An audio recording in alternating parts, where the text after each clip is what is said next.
ముఖ్యంగా మాజీ మంత్రివర్యులు అడకుదుటి నరసింహరావు గారు మరి ఆ కాలంలో పనిచేసిన అంటే 25 ఏళ్ల క్రితం అయి ఉండొచ్చు. అంతకుముందు బాలకోటయ్య గారు లాంటి ఎమ్మెల్యేలు, బొచ్చలార్జునుడు గారు లాంటి వ్యక్తులు, అడకుదుటి నరసింహరావు గారు లాంటి వ్యక్తులు, పేర్ని కృష్ణమూర్తి గారు లాంటి వ్యక్తులు, వీరంతా కూడా ప్రజల కోసం పనిచేసిన నాయకులు. ఇలాంటి గొప్పవాళ్ళ ఆ స్థాయికి అనేది చేరతానో లేదో నాకు తెలియదు, కానీ ముందుగా కులరాంధ్ర గారి మావయ్య అడకుదుటి నరసింహరావు గారికి 74వ జయంతి సందర్భంగా వారికి ఘన నివాళులు అర్పిస్తూ, ముఖ్యంగా మనం ఏ రాజకీయాలు చేసినా మొదటి నుంచి కూడా చెప్పేది, ఆహ్లాదకరమైన మచిలీపట్నంలో రాజకీయాలు చేస్తే భవిష్యత్తు తరాలకి మనం ఒక గొప్ప పాఠం, బూతులు కాకుండా రాజకీయాలు అంటే ఇలా చేయాలి అనేది మనం నేర్పిస్తే ఎంతో బాగుంటుందని, మంచి స్వచ్ఛమైన భాష ప్రతి ఒక్కరూ కూడా మాట్లాడాలని చెప్పని కోరుకుంటూ, సబ్జెక్టులోకి వెళ్ళే ముందు రాజధాని అంశం. ఈ రాజధాని అంశంలో చాలామంది మంగళగిరి టోల్గేట్ మునిగిపోయిందని, తర్వాత రాజధాని ఏదైతే కనుక ప్రకటించారో అమరావతి,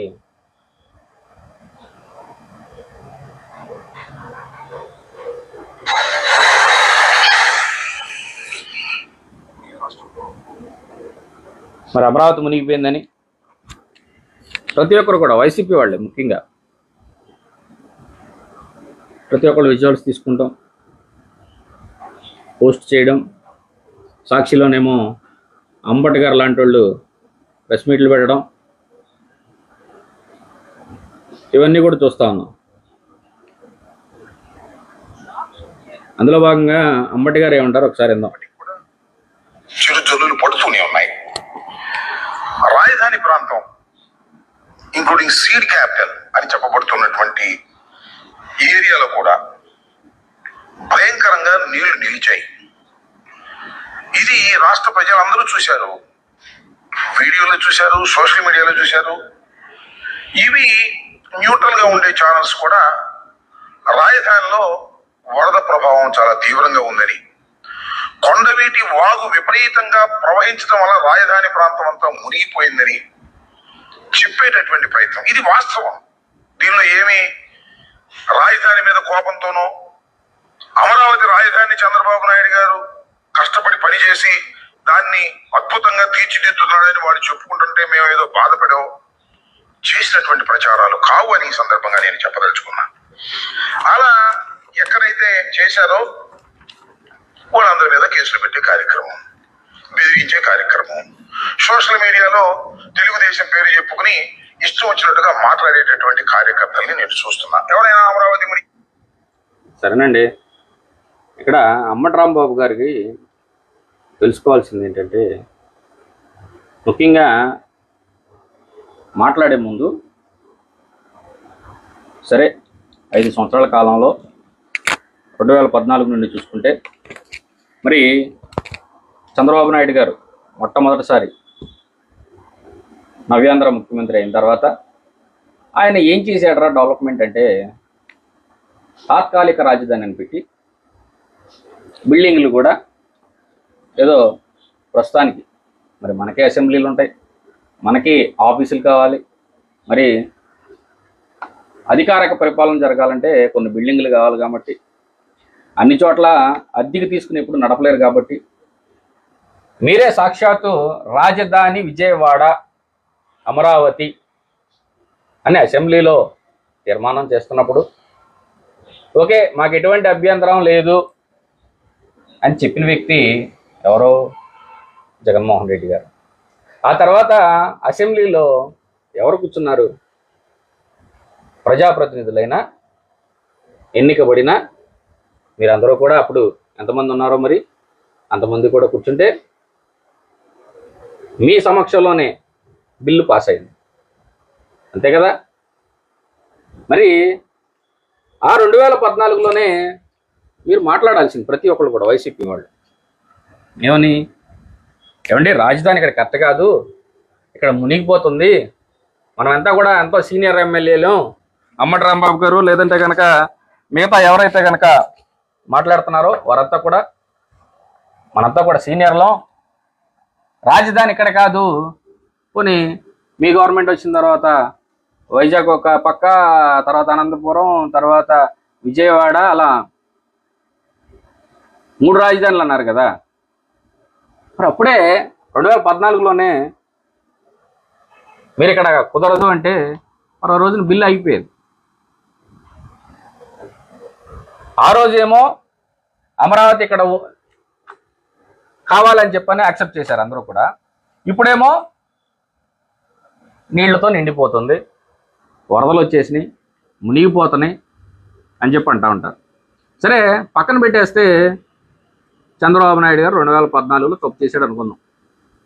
మరి 2019లో అధికారంలోకి వచ్చింది ఎవరు? కే పాల్ గారు ఏమన్నా వచ్చారా? కాదుగా, జగన్మోహన్ రెడ్డి గారు ముఖ్యమంత్రిగా ప్రమాణం చేశారు. మరి 2019 నుండి మీరు శాశ్వత రాజధాని అన్న ప్లేస్ ఎక్కడైనా కానీ, లేకపోతే వైజాగ్లో కానీ, అనంతపురంలో కానీ, విజయవాడలో కానీ మీరు చేసింది ఏంటి, పీకింది ఏంటి?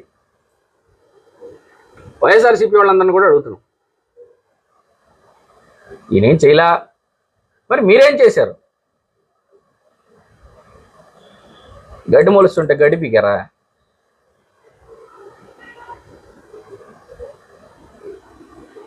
మీకే క్లారిటీ లేదు.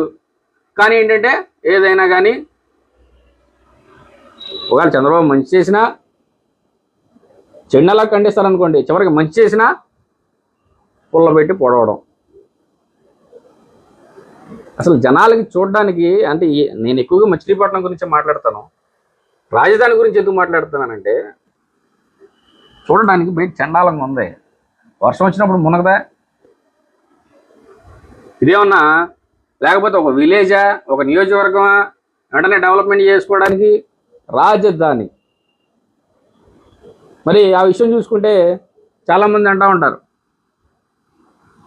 ఈ రోజున హైదరాబాద్ ఎలా ఉందంటే చంద్రబాబు నాయుడు గారి పుణ్యం అని చెప్పారంటారు. అది ఎంతవరకు అనేది నాకు తెలియదు, అక్కడక్కడ వింటే అన్నా. ఈ రోజున అదే హైదరాబాద్ రాజధానిలో రేవంత్ రెడ్డి గారు చేసే ముఖ్య కార్యక్రమం ఏంటంటే ప్రజలకు అర్థం కాకపోయినా ఈ చెరువులు స్థలాలు కబ్జా చేయడం వల్ల నీళ్లు ఎటు పోవడం లేదని, ఈ ఏదైతే కనుక చెరువులు ఆక్రమించారో కొంతమంది నాయకుల పరిపాలనలో అవన్నీ కూడా హైడ్రా పెట్టి తొలగించే కార్యక్రమం చేస్తున్నాడు రేవంత్ రెడ్డి గారు. దేనికోసం? వచ్చిన వరద పోవడానికి. అలాగే మన రాజధానిలో ఇప్పుడు ఆల్రెడీ శాశ్వత రాజధాని అయ్యింది, నోటిఫికేషన్ కూడా ఇచ్చారు. ఎవరు వచ్చినా కానీ రాజధాని అంశం అనేది కదపకుండా, లేదంటే మళ్ళీ నెక్స్ట్ జగన్మోహన్ రెడ్డి గారు వస్తే 3 రాజధానులు అంటారో లేకపోతే 6 రాజధానులు అంటారో తెలియదు కాబట్టి మనకి రాజధాని కావాలి కాబట్టి ఇప్పుడు అమరావతి రాజధాని అయితే మీరు మునిగిపోతుండే ఏదైనా సలహాలు ఇవ్వండి, మీరు కూడా ఒక కమిటీ వేసి మీ సిఫార్సు ఇవ్వండి. అంతే తప్ప ఇంకెన్నాళ్ళు ఈ రాజకీయాలు? అది కాకుండా మీరు వర్షాలు వచ్చినప్పుడు నీళ్లు ఉంటాయి, నీళ్లు కొన్ని రోజులు ఒక 10 రోజులు ఎండ వస్తే నీళ్లు పోతాయి. ఇక్కడ అది కాదు మ్యాటర్. ప్రజలకు ఏం చేస్తున్నారు మీరు? ఆ తర్వాత ఇంకొక ఆయన ఉన్నాడు, ఆయన ఏంటంటే మామూలుగానే కాళ్ళు రోడ్డు మీద నిలబడం అనుకుంటే ఆయన మాట్లాడిన చూద్దాం. అధ్యక్ష, ఆయన చెప్పారు పోలవరం 3 నెలలు చేస్తామా 5 నెలలు చేస్తారా అని. అధ్యక్ష, మా ముఖ్యమంత్రి 2019లో జగన్ గారి గవర్నమెంట్ ప్రభుత్వం వచ్చిన తర్వాత ఈయన ఏ మినిస్టరో కూడా తెలియదు, కానీ పోలవరం ప్రాజెక్టు గురించి మాట్లాడుతున్నాడు. అంటే ఆయన ఏ మినిస్టర్ ఆయనకు కూడా తెలుసో లేదో, కానీ ఒకసారి జగన్మోహన్ రెడ్డి గారు ఏదైతే మేనిఫెస్టో ప్రతిలో స్పష్టంగా పోలవరం ఎవరైతే స్టార్ట్ చేసి దాని ముందు ఇనిషియేషన్ తీసుకెళ్లి ముందుకు తీసుకెళ్లి దివంగత రాజశేఖర రెడ్డి గారి బిడ్డ ఈ రాష్ట్రానికి పోలవరం కంప్లీట్ చేసే ఘనత ఈ ముఖ్యమంత్రి జగన్మోహన్ రెడ్డి గారి హయాంలో అవుతుందని తెలియజేస్తున్నాం అధ్యక్షుడు. పోలవరం ప్రాజెక్టు పూర్తి అయిపోయిందా? ఈ డబరాలో నీళ్ళు అని చెప్పిన వ్యక్తి కూడా ఈయన అనుకుంటా, మినిస్టర్ గారు. ఏదో డేట్ కూడా చెప్పినట్టున్నాడు. తర్వాత ఈ చిలక పొలుగులన్నీ కూడా ఏదో బీజిఎం వేసుకుంటానికో లేదా ప్రజల్ని కొంచెం సేపు రెచ్చగొట్టడానికో పనికొస్తాయి తప్ప ప్రజలకు ఏం చేశారు అనేది అందరూ కూడా చూస్తూ ఉంటారు. తర్వాత ఇదే అప్పుడు మినిస్టర్ గారు ఇంకోటి కూడా ఏదో మాట్లాడాడు. సార్ ఇందాక నేను చూస్తున్నాను సార్, మా దౌర్భాగ్యం ఏందో కానీ 40 సంవత్సరాల 40 years అంటున్నారు సార్. ఇందాక చూస్తే సమాధానం చెప్పమంటే మా పెద్ద రామచంద్రరావు అన్న గారు చెప్పిన దానికి ఏడుకో పోయాడు. ఇప్పుడు చూస్తే మా ముఖ్యమంత్రి డైరెక్ట్ గా కొడితే మాత్రం దానికి వదిలేసి ఇంకా ఆడుకోపోయాడు. మా తెలియదు ఏంటంటే సార్, ఇండస్ట్రీ 40 years ఎన్ని ఇయర్స్ కాదు, బుల్లెట్ దిగిందా లేదన్నది మాత్రమే సార్. బుల్లెట్ బాగా దింపారు అనిల్ గారు. ప్రజలు దేనికి దింపారు చెప్పారు కదా, ఏదో డేట్ చెప్పి ఒక సీనియర్ ఎన్టీఆర్ గారు డైలాగ్ చెప్పినట్టున్నారు అసెంబ్లీలో. ఆ టైంలో చూస్తాక మనం అది అసలు అసెంబ్లీనా లేదంటే కనుక అనకూడదు పవిత్రమైన అసెంబ్లీ అని. చేపల మార్కెట్ మాదిరిగా ఒక సరైన అంశం మాట్లాడకుండా గోల తప్ప, రెచ్చగొట్టే వ్యాఖ్యలు తప్ప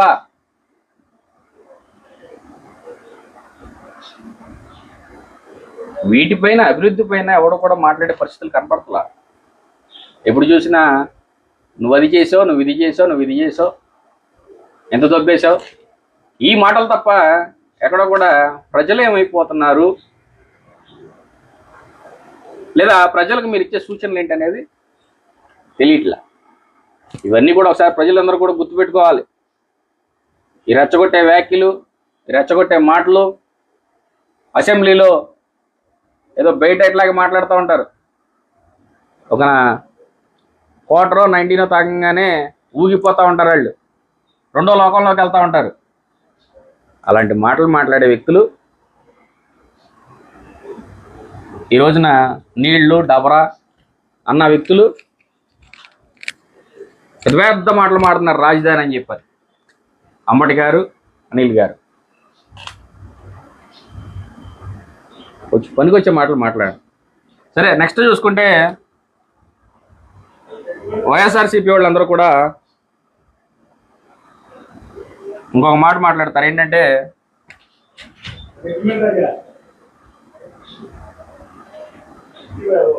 ఇంకోటి ఏంటంటే విషయం ఒక 2 నిమిషాలు లైవ్ జరుగుతుంది, ఒక 5 నిమిషాలు. ఇంకొక విషయం ఏంటంటే ప్రతి ఒక్కటి కూడా మాట్లాడేది వైఎస్ఆర్సీపీ వాళ్ళేమో కోన రవికుమార్ గారు, తర్వాత గుంటూరు ఎమ్మెల్యే గారు ఏవో వీడియోలు బయటకు వచ్చినాయి అని చెప్పని మాట్లాడుతూ ఉంటారు. వైఎస్ఆర్సీపీ వాళ్ళంతా కూడా ఒకసారి మీరు హార్ట్ మీద చేసుకుని గతంలోకి వెళ్తే ఇదే అంబటి బాబాయ్ సుకన్య ఆడియో ఏంటనేది మర్చిపోయారు. గోరంట్ల గారు,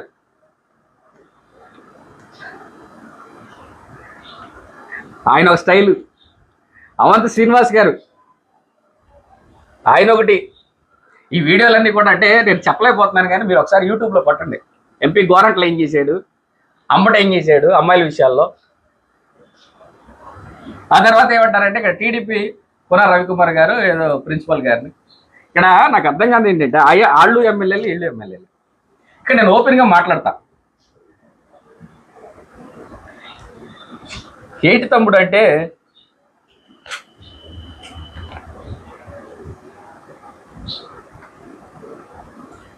ఏమంటే మీరు ఎమ్మెల్యేలు లక్షలు దొబ్బేసి ఉంటారు, కోట్లు దొబ్బేసి ఉంటారు. మీకు ఒకవేళ అంతగా మాట్లాడాలి చెయ్యాలి ఒకవేళ అనుకుంటే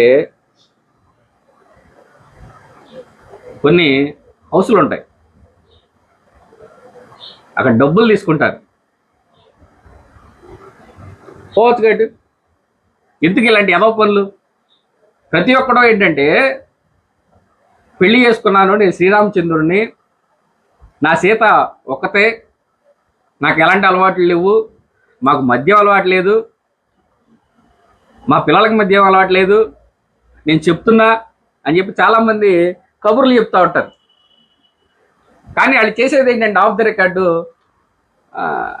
ఇలా తుండు పెట్టుకుని టవల్ పెట్టుకుని తాగే మనుషులు చాలామంది ఉంటారు. ఇలాంటి ఎదవ పనులు చేసే మనుషులు చాలామంది ఉంటారు.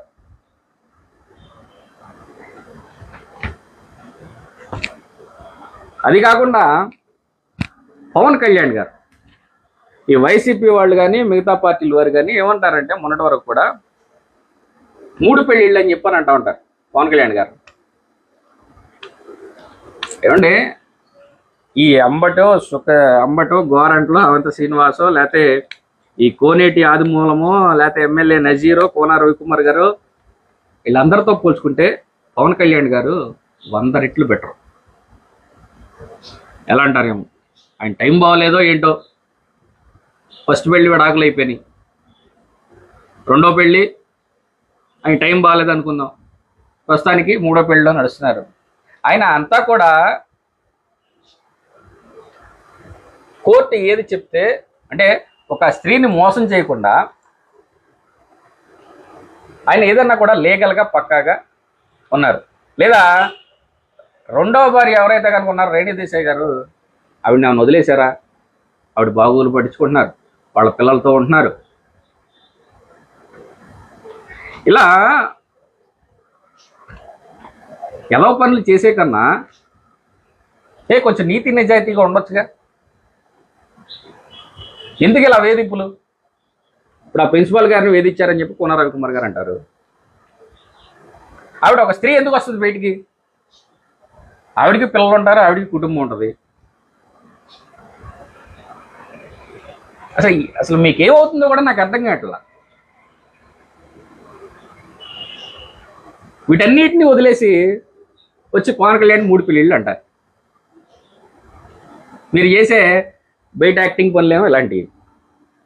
అదే ఇలాంటివి కార్యకర్తలు చేస్తేనేమో సస్పెండ్, అదే వీళ్ళు చేస్తేనేమో ప్రెస్ మీట్ పెట్టి ఎక్స్ప్లెయిన్ ఇచ్చుకుంటా కూడా అవకాశం ఉంటుంది.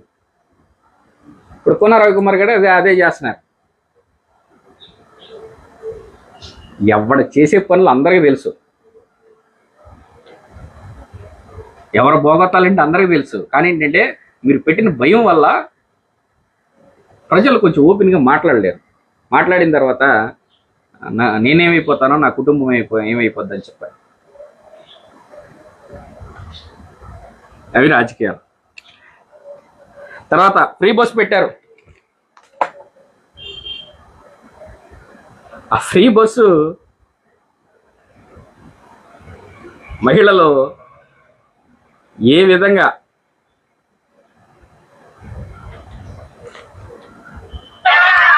గొడవలు పడతారు చూడండి.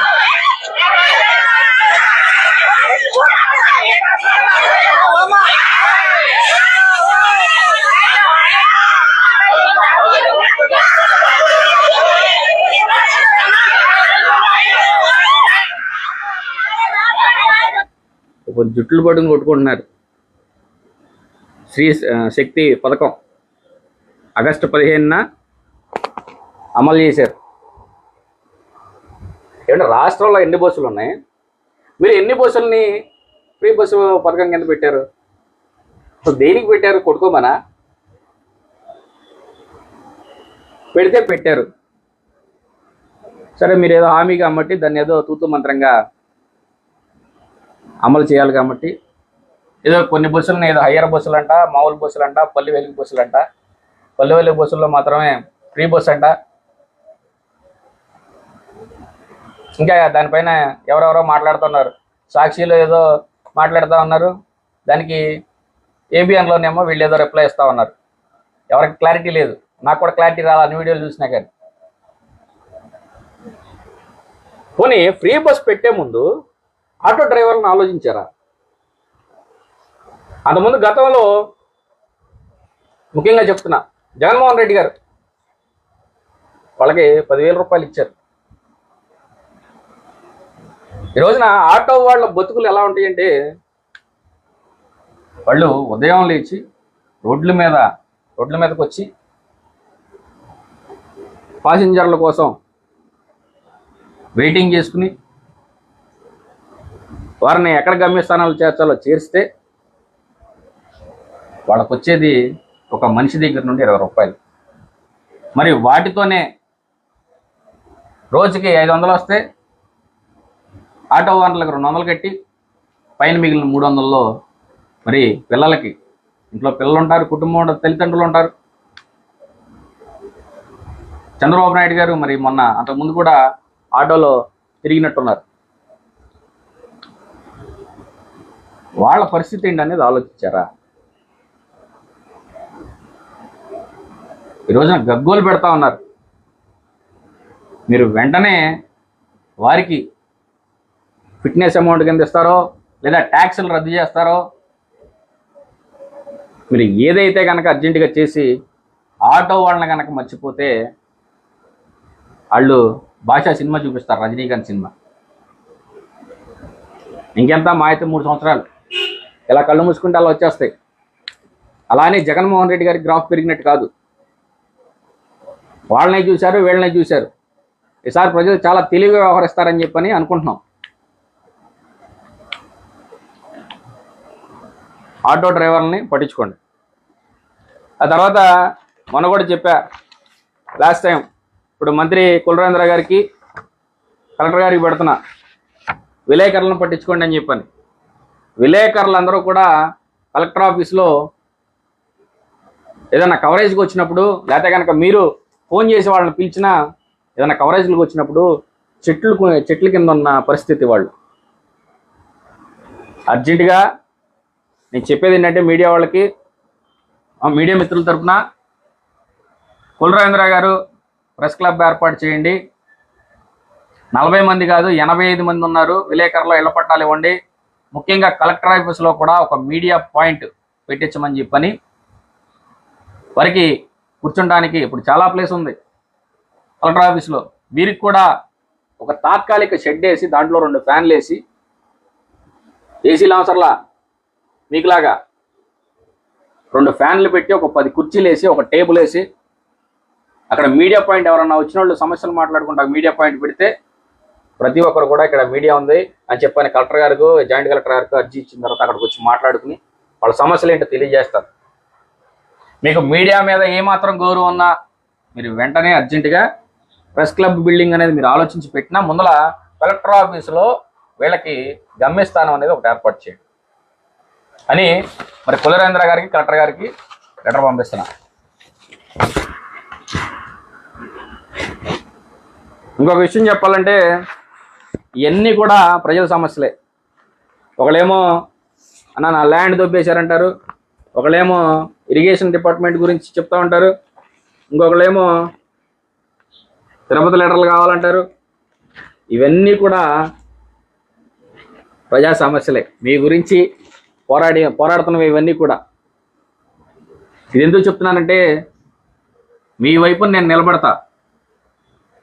మీరందరూ కూడా, అంటే నేను ఏ కోన నాగార్జున పక్కన ఏదన్నా ఉందా, ఒక చైర్మన్ ఉందా, ఒక ఎమ్మెల్యే ఉందా, ఏదైనా నామినేటెడ్ పోస్ట్ ఉందా, లేదా ఒక డైరెక్టర్ ఉందా, ఏమీ లేకుండానే అధికారులతో పోరాడి మీకోసం నేను పనిచేస్తున్నానంటే, మీరు తిరుపతి లెటర్లు అడిగినా, ఏదైనా దర్శనానికి అడిగినా, ఏ ఎమ్మెల్యే కార్డులో, ఎంపీ కార్డులో, ఐఏఎస్ కార్డులో, ఐపీఎస్ కార్డులో పట్టుకుని మీకోసం పనిచేస్తున్నా. మీరు ఏదన్నా ఇష్యూ చెప్పినా కానీ. అలాంటిది మీరు నాకు కొంచెం ఎంకరేజ్ చేస్తే అధికారులందరూ కూడా, ప్రజలందరూ కూడా ఈ 3 సంవత్సరాల్లో మీకోసం ఫైట్ చేసి తర్వాత అవకాశం ఇస్తారు ఎవరనేది మీ ఇష్టం. వీడు చేయగలడంటే ఇవ్వండి, లేదంటే కనుక మీ ఇష్టం. తర్వాత ఒక ఎగ్జాంపుల్ కూడా చెప్పారు, నువ్వు ఈ రోజున ఏదో పబ్లిక్ కోసం పోరాడుతున్నావు, గతంలో అవినిగడ్డ నియోజకవర్గం ఒక ఆయన పోటీ చేశారు, కంటంనేని రవిశంకర్ పేరు రవిశంకర్ గారని.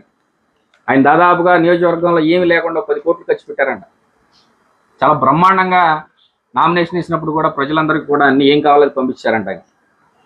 కానీ అలాంటి వ్యక్తులనే ఓడగొట్టారు, పనిచేసిన వాళ్ళని. నువ్వెంత అన్నట్టుగా చాలామంది చెప్పారు. తర్వాత ఆయన రాజకీయాలను కూడా పూర్తిగా శాశ్వతంగా వదిలేసి ఆయన పనులు చూసుకుంటున్నాడంట. నేనైతే ఒకటి చెప్తున్నా, నేను ఒక పేద కుటుంబంలో నుంచి వచ్చినాను. కష్టాలంటే ఏంటో తెలిసినండి. మీకోసం, మీరు నా కోసం నిలబడినా నిలబడకపోయినా నేను ఖచ్చితంగా బందర్ నియోజకవర్గ ప్రజల తరఫున మాత్రం 100% మీకోసం నిలబడతానని, అవసరమైతే కనుక ప్రాణ త్యాగానికైనా సిద్ధంగా ఉంటానని చెప్పి మీ అందరికీ తెలియజేస్తున్నా. అది కాకుండా ఆఫీస్ కార్యాలయం కూడా అందరికీ పెడుతున్నాను, ఫోన్ నెంబర్లు పెడుతున్నాను. మీ సమస్యలు ఏదన్నా తెలియజేయండి. ఈ 3 సంవత్సరాలు కూడా మీ పేర్లు కూడా ఎక్కడ బయటికి తీసుకురాను. మీరు కూడా నా వెనకాల నడవద్దు. మీరు ఏదైనా కానీ నాకు ఓటు రూపంలో తెలియజేస్తే మరింత ఉత్సాహంగా పనిచేస్తానని చెప్పని అందరికీ తెలియజేస్తున్నాను. మీ సమస్యలు ఏదున్నా నిర్భయంగా నాకు వాట్సాప్ పెట్టండి, నన్ను కలవండి, ఆఫీస్కి రండి. ఇంకా వేరే విషయాలు ఉన్నాయి కానీ తర్వాత మాట్లాడుకుందాం. Thank you.